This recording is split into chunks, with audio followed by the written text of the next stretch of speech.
بالله السميع العليم من الشيطان الرجيم. بسم الله الرحمن الرحيم.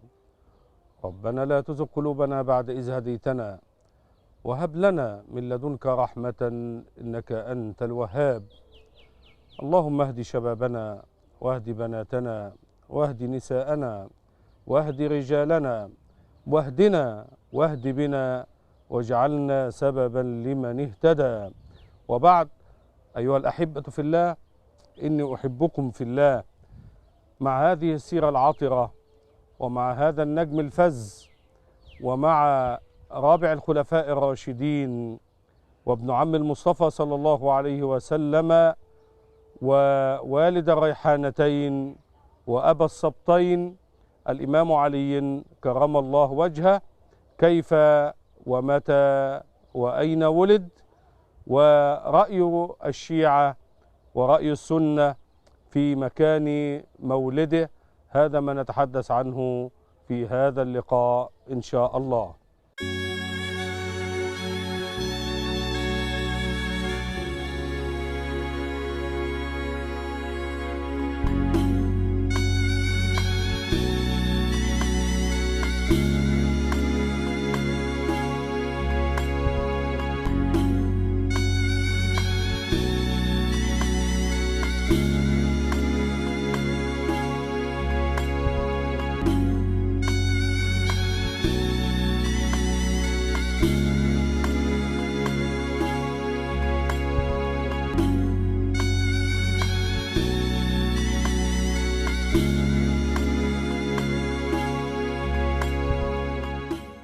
أيها الأحبة في الله، إني أحبكم في الله.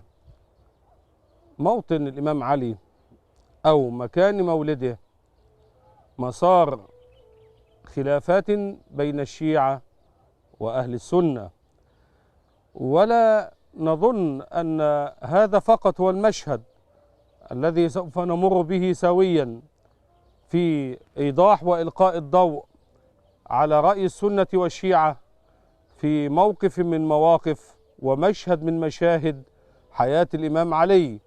سوف تصحبنا هذه الخلافات والاختلافات على مدار هذه الحلقة والحلقات التالية مع هذا الأسطورة ومع هذا الخليفة وأمير المؤمنين الإمام علي كرم الله وجهه ورضي الله عنه وأرضاه.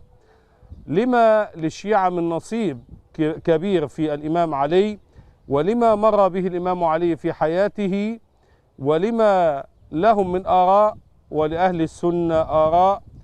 نحاول قدر المستطاع أن ننشر هذا وذاك، ثم نحاول ترجيح بعض الآراء أو التوفيق بينهما، فنحاول قدر المستطاع أن نجمع الشمل لا نفرق بين المسلمين، لكن نحاول أن نلقي الضوء على حقائق تاريخية يجب أن يعلم المشاهد هذا.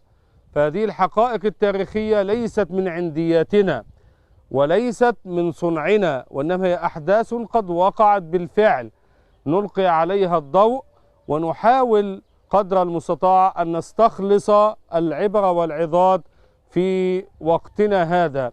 فما أحوجنا وما أحوج شبابنا ورجالنا حتى الأطفال في هذه الأمة، ما أحوجهم إلى أن يروا مشاهد من هذه الأسطورة التي لم ولن تتكرر في تاريخ البشرية مرة أخرى.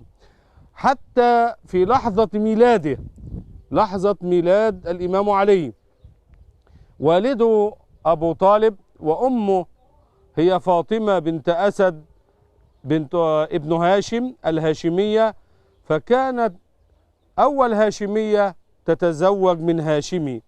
هاشمية وهاشمي لأنها أسرة عريقة الحسب والنسب، فيكفي الإمام علي أن أباه من بني هاشم أو أن أمه من بني هاشم، لكن أنه جمع الفرعين بين الأم والأب والاثنين من بني هاشم. هذه الأسرة العريقة ذات المآثر، صاحبة السقاية والرفادة، صاحبة خدمة الحجيج، هذا شرف عظيم وجد وسطر في سجل الإمام علي حتى قبل أن يولد.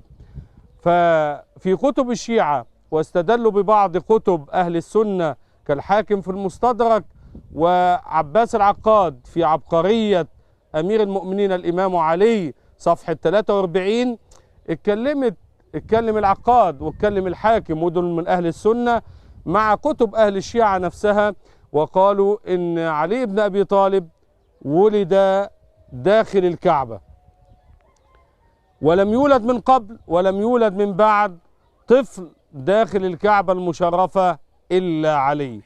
حصلت ازاي الحكاية دي؟ قالوا أن فاطمة بنت أسد كانت تطوف بالبيت ففاجأها المخاض، مخاض الولادة، وإذا بها تناجي ربها باسم مريم ابنة عمران، وهي من سيدة نساء العالمين ممن كملت من النساء، وكيف جاءها مخاض عيسى ابن مريم، وكيف لجأت إلى الله عز وجل بقصة وهزي إليك بجذع النخلة إلى آخره، وولادتها عيسى عليه السلام كلمة الله. فأخذت تناجي ربها إنقاذا للموقف في هذا الزحام وهذا الطواف، فإذا بها تجد نفسها أثناء الطواف تصل إلى ما قبل الركن اليماني. الركن اليماني ده أحد أركان الكعبة الأربعة قبل الحجر الأسود، قبل الركن اللي فيه الحجر الأسود. إذا بها قبل الركن اليماني بقليل، إذا بها تجد حائط الكعبة ينشق، مش باب الكعبة، قبليه باب الكعبة والملتزم، لكن ده قبل الركن اليماني اللي كسوة الكعبة بنلاقيها مقطوعة أو مقصوصة باين منها جزء من الركن اليماني، لأن النبي صلى الله عليه وسلم أثناء طوافه كان في كل شوط حريص على أن يلتمس الركن اليماني بيده اليمنى، فدايما حتى في كسوة الكعبة بيبقى الركن اليماني ده باين، الناس مش عارفة الركن اليماني فين. قبل الركن اليماني ده ب50-60 سنتي انشق الجزء ده، وإذا بفاطمة بنت أسد تجري بسرعة داخل الكعبة، ثم انغلق مرة أخرى هذا الشق. الشيعة بيسموا الشق ده المستجار، والشيعة بيتعرفوا وهم بيطوفوا لأن قبل الركن اليماني بيبدأوا يمسحوا في الجزء ده اللي هو المستجار، وبيقولوا إن هو في حاجة كده زي النبات طالعة، وده آية من آيات الله إنه طالعة مكان الشق نفسه، وبيحاولوا يصوروا الحكاية دي على أنها معجزة من المعجزات. فجاء أبو طالب عشان يشوف زوجته إيه اللي حصل، فلقى الباب مقفول ولقى الشق اللي بيقولوا عليه مقفول، وظلت السيدة فاطمة بنت أسد بعد أن ولدت عليا داخل الكعبة 3 أيام داخل الكعبة بدون أن يدخل عليها أحد، ثم خرجت بعد 3 أيام تحمل الإمام علي على كتفها. ففي كتب الشيعة وأضفنا إليها كتاب عباس العقاد عبقرية الإمام علي والحاكم في المستدرك، أنهم قالوا أن علي هو هذا الوليد الذي ولد داخل الكعبة المشرفة، وأن هذا اصطفاء من الله عز وجل لعلي، وهذا يضيف لرصيد علي، وهذا يرفع مكانة الإمام علي بين الخلق أجمعين. وبدأوا يسنون ويستغلون هذه الحادثة هذا الاستغلال. لما نيجي لأهل السنة قالوا لم يثبت تاريخيا أن الإمام علي هو وليد الكعبة. أما ما ورد في الحاكم في المستدرك فقالوا أن سنده ضعيف، ضعفه الإمام السيوطي رحمة الله عليه، وقال وبالتالي ضعف السند وضعف الرواية لا يثبت أن وليد الكعبة هو الإمام علي. طب ده تاريخيا قالوا في طفل واحد بس اتولد في الكعبة، إن لم يكن الإمام علي فمن يكون؟ قال أهل السنة أن وليد الكعبة هو الحكيم بن حزام، هو الوحيد الذي ولد في الكعبة ولم يولد من قبل أحد ولم يولد من بعده أحد. لو سلمنا فرضا أن ما رواه الشيعة صحيح، وأن علي هو وليد الكعبة، إن علي بن أبي طالب كرم الله وجهه لم يسجد لصنم قط في حياته قبل أن يسلم وبعد أن أسلم، وهو رضي الله عنه وأرضاه أحد الخلفاء الراشدين وأحد ال10 المبشرين بالجنة، وزوج السيدة فاطمة الزهراء ووالد الحسن والحسين سيدا شباب أهل الجنة. الإمام علي محتاج أن يتولد جوه الكعبة بعد كل ده؟ إيه اللي يضيفه ولادة الإمام علي داخل الكعبة؟ إيه الميزة أن يتولد جوه الكعبة ولا بره الكعبة؟ هذا الأمر أولا حدث في الجاهلية، إذن لا يعد سندا شرعيا ولا يعد ميزة تضاف للإمام علي. الكلام ده بنقوله عشان لما يجي واحد يقول لك والله ده أنا أبويا مات في السعودية، أو أمي ماتت في المدينة المنورة، أو خالي مات في مكة، يبقى هذا دلالة على حسن الختام. هذا الأمر ليس دلالة على حسن الختام، فالأمر سر بين العبد وربه، سوء الختام أو حسن الختام. والمكان نفسه، اختيار المكان والزمان لا يعلمه إلا الله، وما تدري نفس بأي أرض تموت. لو أن كل من مات بمكة أصبح هذا دلالة على حسن الختام، لا دخل أبو لهب الجنة. أما أبو لهب مات في مكة، وأبو جهل يخش الجنة، وعتبة يخش الجنة، وأئمة الكفر يخشوا الجنة، ده كلهم ماتوا في مكة. وهذا فارق كالفرق بين موسى وموسى. عندنا 2 موسى، في موسى ابن عمران وفي موسى السامري. ايه الاتنين دول؟ موسى ابن عمران عارفينه، طب موسى السامري ده طلع لنا منين؟ واحد رباه فرعون، وواحد رباه سيدنا جبريل. العجيب ان موسى اللي رباه فرعون مفروض يطلع فرعون، طلع نبي، ونبي من فئة ال5 نجوم اللي هم ال5 أولي العزم من الرسل. كليم الله، واصطنعتك لنفسي ولتصنع على عيني، وكلم الله موسى تكليما. وموسى السامري الذي رباه جبريل منذ ولادته أصبح كافرا. مش مقياس.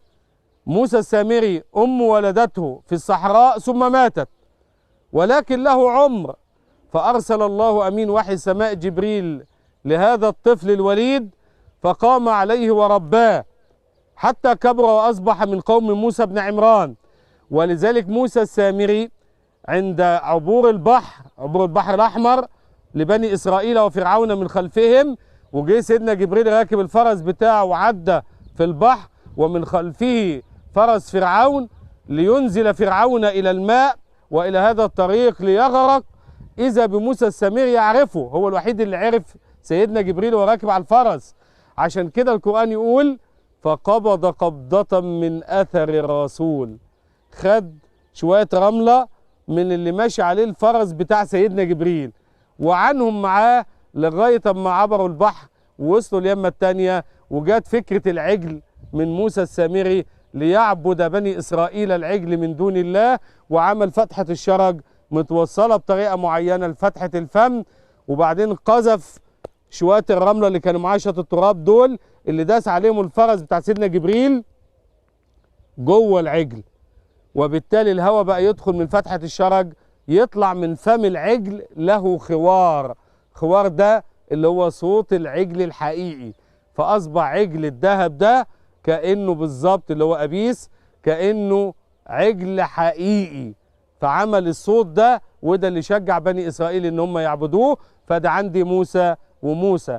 فمش ميزة للإمام علي إن هو ميزة تضاف له، مش محتاج لها إن يولد في الكعبة. وبالتالي نصل في نهاية هذا اللقاء إلى أن وليد الكعبة هو حكيم بن حزام، ولو أن علي هو وليد الكعبة ما ضاف شرفا إلى شرف الإمام علي، وما ضاف إلى سجل أعمال الإمام علي عملا عظيما، لأنه حدث في الجاهلية. ولكن الأرجح أن وليد الكعبة هو حكيم بن حزام.